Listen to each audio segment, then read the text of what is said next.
अस्सलाम वालेकुम दोस्तों।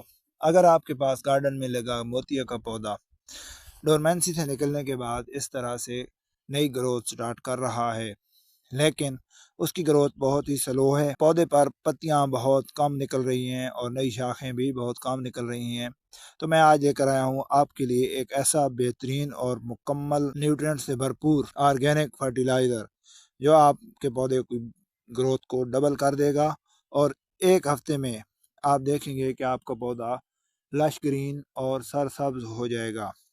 तो इसके लिए हम कौन सा फर्टिलाइज़र इस्तेमाल करने वाले हैं जानेंगे इस वीडियो में। इसके अलावा आपके साथ चंद टिप्स भी शेयर करूंगा जिनको अगर आप अच्छे तरीके से फॉलो कर लेते हैं तो आपके पौधे लश ग्रीन और बीमारियों से पाक हो जाएंगे। तो दोस्तों, आज की इस वीडियो में हम बात करेंगे कि इस फर्टिलाइज़र को कैसे तैयार करना है। ये एक ऐसी चीज़ है जो आपके किचन में हर वक्त मौजूद होती है, लेकिन आप इसको गैर अहम समझकर फेंक देते हैं।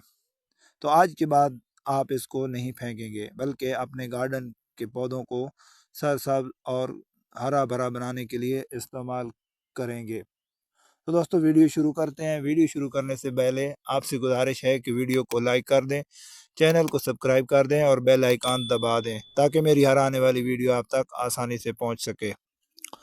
दोस्तों, फर्टिलाइज़र के बारे में बात करने से पहले हम ये जान लेते हैं कि डोरमेंसी से निकलने के बाद पौधों की ग्रोथ सही तरीके से क्यों नहीं होती, या अगर ग्रोथ हो रही है तो वो स्लो क्यों हो रही है। पत्तियां तो बन रही हैं, लेकिन पत्तियां कम मिकदार में बन रही हैं।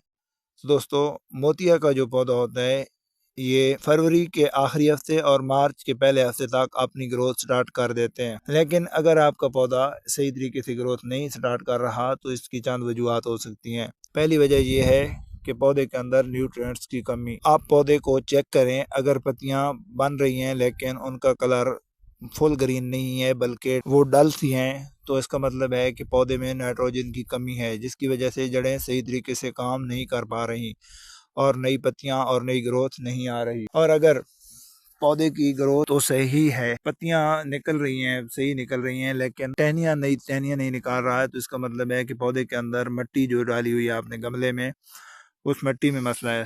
तो आप इसके लिए मिट्टी तब्दील करें। पौधे का रूट बाउल निकाल कर उसको चेक करें कि रूट्स बाउंडिंग तो नहीं हो रही। अगर तो रूट्स बाउंडिंग हो रही है तो भी पौधे की ग्रोथ पर असरअंदाज हो सकती है, तो आप इसके लिए पौधे को रिपोर्ट कर लें।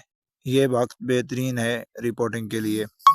आप पौधे को रिपोर्ट कर दें। रिपोर्ट करने के बाद आप देखेंगे कि पौधे की ग्रोथ बिल्कुल बदल जाएगी। इसके अलावा अगर आपके पौधे की रूट्स बाउंडिंग भी नहीं हो रही, पौधे की मिट्टी में मसला हो सकता है। आप मिट्टी निकाल कर ऊपर की 2 से 3 इंच मिट्टी निकाल कर नई मिट्टी डाल दें, आपके पौधे की ग्रोथ बेहतर हो सकती है। इसके अलावा आप पौधे को चेक करें कि पौधे के ऊपर किसी किस्म के कीड़ों का असर तो नहीं है। अगर तो पेस्ट असरअंदाज हो चुके हैं तो आप उनके लिए पेस्टिसाइड स्प्रे करें, क्योंकि जो कीड़े मकोड़े होते हैं वो पौधों की ग्रोथ को रोक देते हैं।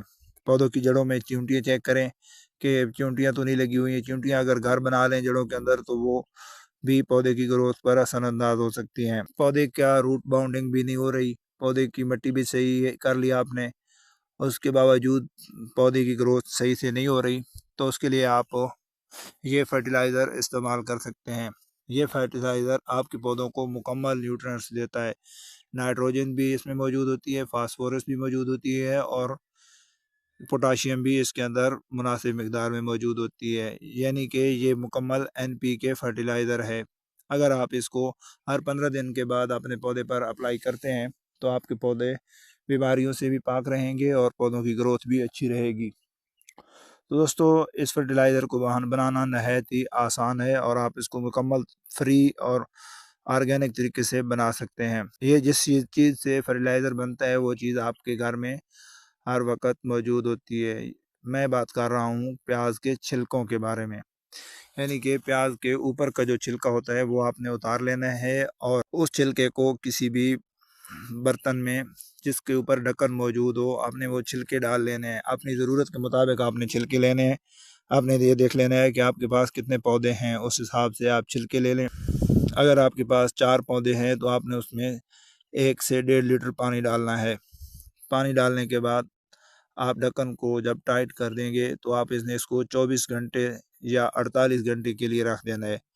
48 घंटे के बाद आपका बेहतरीन NPK फर्टिलाइज़र तैयार होगा, जो कि आपके पौधों को मुकम्मल न्यूट्रिएंट्स देगा, जिसमें नाइट्रोजन, फास्फोरस और पोटाशियम मुनासिब मिकदार में मौजूद होती है। आपने इसको छान कर पौधों के अंदर अप्लाई करना है, लेकिन आपने इसको डायरेक्ट पौधों में अप्लाई नहीं करना, बल्कि अगर आपने 1 लीटर पानी लिया है तो आप इसमें सादा पानी 1 लीटर मिलाएंगे, यानी कि आप इसको डाइल्यूट करेंगे। डाइल्यूट करने के लिए इस जितना आपने पानी लिया है फर्टिलाइज़र बनाने के लिए, आपने उतनी ही मिकदार का पानी उसमें डालना है। उसके बाद आप अगर आपके पास 12 से 14 इंच का गमला है तो आपने उसमें 1 या 1.5 गिलास, और अगर आपके पास बड़ा गमला है या ग्रो बैग है तो उसको आप 2 से 3 गिलास फर्टिलाइज़र के दे सकते हैं। हमेशा फर्टिलाइज़र देने से पहले पौधे की अच्छे तरीके से गुड़ाई कर लें, ताकि फर्टिलाइज़र पौधों की जड़ों तक आसानी से पहुंच सके। फर्टिलाइज़र देने के बाद पौधे को नीम शेडी एरिया में आपने रखना है। तो दोस्तों, वीडियो आपको कैसी लगी? अगर वीडियो अच्छी लगी हो तो वीडियो को लाइक कर दें, चैनल को सब्सक्राइब कर दें और बेल आइकन दबा दें। मिलते हैं एक और वीडियो के साथ। अल्लाह हाफिज़।